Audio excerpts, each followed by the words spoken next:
পুকুরের পানিতে গোসল এড়িয়ে চলা উচিত। বিশেষ করে যাদের অ্যালার্জি আছে, স্কিনের সমস্যা আছে, তারা পুকুরের পানিতে কখনো গোসল করবেন না।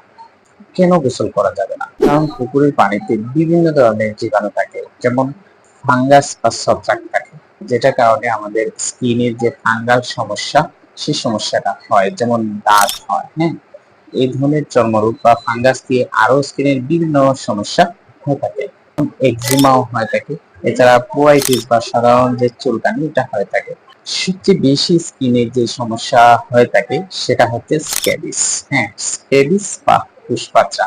ফুসপাচ্চা কিন্তু ইদানিং ভয়াবহ আকার ধারণ করেছে। প্রত্যেকের ঘরে ঘরে কিন্তু এই স্ক্যাবিস বা ফুসপাচ্চা রোগী পাওয়া যায়।